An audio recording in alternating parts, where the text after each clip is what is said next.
आप वहां पर यशोदा मैया के यहाँ एक कन्या का जन्म हुआ है, उस कन्या को आप उठा करके लाइए। कहते हैं कि महाराज वसुदेव जी महाराज जब भगवान कन्हैया प्रकट हुए तो पहले माता देवकी अपना स्तनपान कराती है भगवान को। स्तनपान कराने के बाद जैसे उनके मन में विचार आता है कि प्रभु ने तो आज्ञा ले जाए, यहाँ से पहुँचाना है गोकुल में, लेकिन गोकुल में जाएंगे कैसे, किस चीज में लेकर के जाएंगे, कैसे जाएंगे, इतनी रात्रि का हेलो तभी तक्षण जो है तो भगवान की कृपा से जितने भी वहां ताले लगे हुए थे सब ताले चरचरा करके टूट जाते हैं। जितने भी पहरेदार लगे हुए थे वो सब पहरेदार सो जाते हैं, सबको नींद आ जाती है। भगवान जब भगवान की माया जहाँ पर होती है तो वहाँ भगवान की माया के आगे हर चीज नतमस्तक हो जाता है। भगवान की माया से इतना दिव्य मौसम बन गया कि जितने भी मथुरा में लोग थे, सैनिक इत्यादि, सबके सब सो जाते हैं। कहते हैं सबको नींद आ जाती है। माया सबको इतना गहरी नींद में सुला देती है कि किसी को पता ही नहीं चलता कि क्या हो रहा है। सभी दरवाजे खुल जाते हैं। भगवान का जब आगमन होता है जहाँ पर, तो वहाँ पर कोई भी बंधन नहीं रह जाता। भगवान प्रकट हो गए तो सारे बंधन अपने आप टूट जाते हैं। और वसुदेव जी महाराज भगवान कन्हैया को लेकर के और महल से निकल पड़ते हैं। दिव्य मौसम है, हल्की हल्की घटा छाई हुई है और रिमझिम बारिश हो रही है। कहते हैं कि शेषनाग जी महाराज स्वयं रास्ता निर्माण कर दिए, जमीन पर लेट जाते हैं उल्टे होकर के। तो वसुदेव जी को पता चल रहा है कि कोई गली है। जैसे आप सर्प को जब उल्टा करेंगे तो बिल्कुल सफेद सफेद मखमलीदार उसका जो है शरीर होता है, तो उल्टे लेट करके और पीछे से अपना फन जो है तो भगवान के ऊपर छाया कर लेते हैं कि भगवान भीजने न पाए, कहीं ठंडी न लग जाए प्रभु को। इस तरह से छाया बना करके चले देते हैं। वसुदेव जी महाराज आगे जाते हैं, जमुना जी के किनारे पहुंचते हैं। जमुना जी में बिना किसी डर के ही घुस जाते हैं। जैसे ही वसुदेव जी महाराज उनके वक्षस्थल से ऊपर जब पानी आया और मुंह के पास पानी पहुंचा तो मन में विचार करने लगे कि इतनी भादव की रात्रि में, एक तो रात्रि दूसरी भादव, इतना गहरा जल कैसे पार हो पाएंगे। विचार ही कर रहे थे। भगवान श्री कृष्ण ने अपना पैर निकाल करके माता जमुना में स्पर्श कराया है।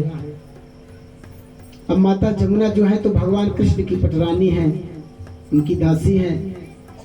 तो भगवान इशारे से समझा रहे हैं कि तुम्हारे ससुर जी जा रहे हैं और ससुर जी के सामने मुंह ढका जाता है, सर ढका जाता है, और तुम तो बिल्कुल बढ़ती चली आ रही है, इसलिए तुम्हें शर्म नहीं आती। तो एक पैर अपना अंगूठा छुआ देते हैं तो जमुना जी का पानी दोनों तरफ जो है तो स्तंभित हो जाता है, रुक जाता है।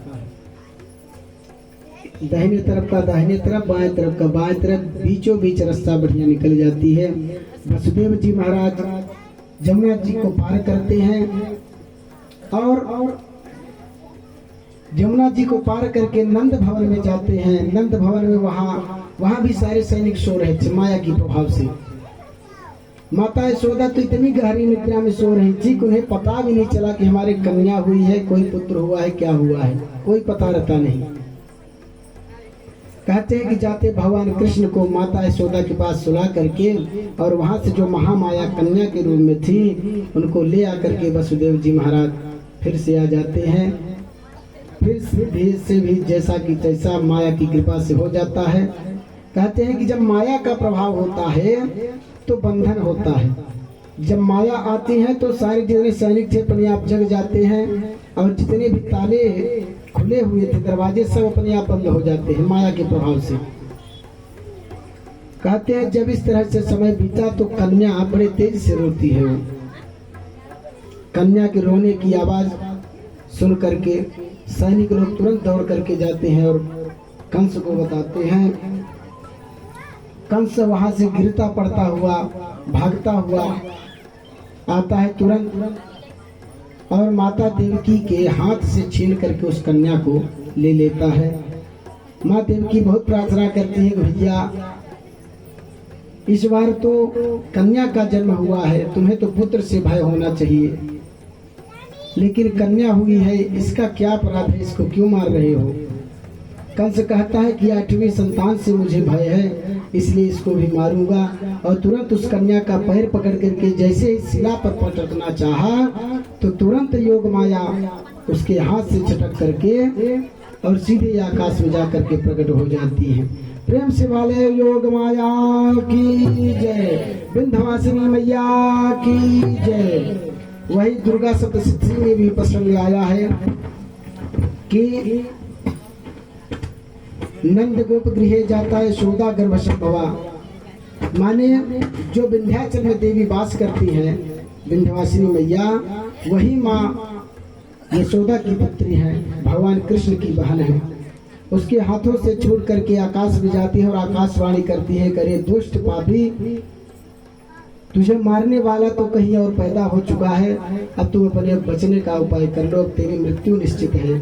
इतना आकाशवाणी करके और वहां से अंतर ध्यान हो जाती है योग माया। इधर कंस बेचारा छटपटाने लगता है चिंता में। अब इस तरह की कथा को विराम देते हुए अब हम लोग कथा की ओर चलते हैं जहाँ भगवान श्री कृष्ण का जन्म हुआ है। कहते हैं कि भगवान ये माँ यशोदा को कुछ पता नहीं चला, सोती रह गई, सुबह हो गई लेकिन अभी तक उठी नहीं। कहती है कि उनकी 2 ननद थी, नंद बाबा की 2 बहनें थी, नंदा और सुनंदा। वो सोचती है कि आप भाभी जी इतनी देर तक क्यों सो रही, अभी तक तो जागी क्यों नहीं। तो जा करके देखती है, चुपके से देखती है तो माँ यशोदा के पास क्या देखती है कि एक छोटा सा जो है तो बालक खेल रहा है, अपना हाथ पैर चला रहे, भगवान खेल रहे हैं।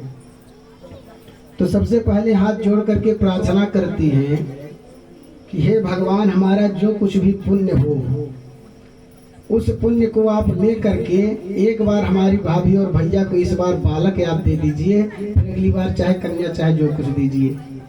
बहुत प्रार्थना करती है भगवान से, वाद मुँह कर आंख मूंद करके, और डरती डरती जाती है। जैसे माँ यशोदा के पास देखती है, माँ यशोदा सो रही, हमको कुछ पता नहीं, देखती है कि भगवान कृष्ण लल्ला का जन्म हुआ है, तो बड़े उछल करके जो है तो खुश हो जाती है और तुरंत वहां से भागी भागी आती है और नंद बाबा को बताती है।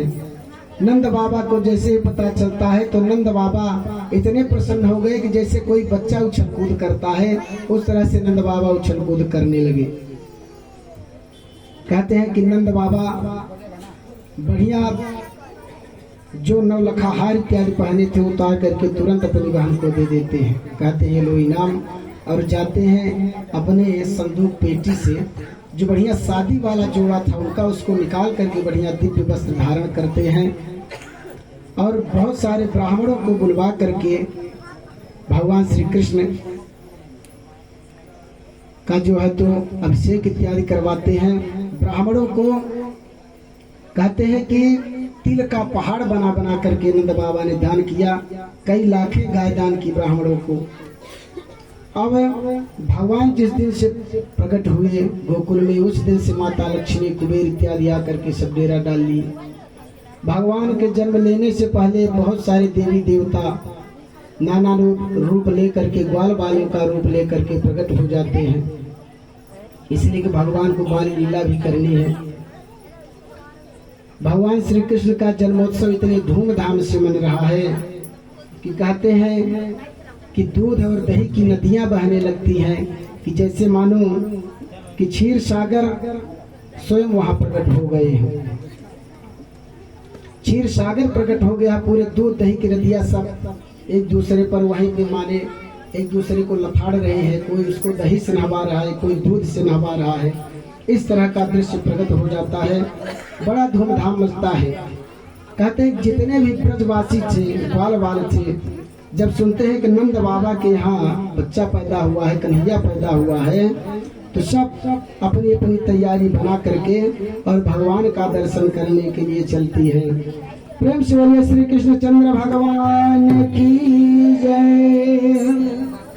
एक भगवान श्री कृष्ण चंद्र जी के जन्म की बधाई गीत है, एक बार हम गाएंगे, एक बार आप लोग गाएंगे। प्रेम से बोलिए राधा रमण भगवान की जय।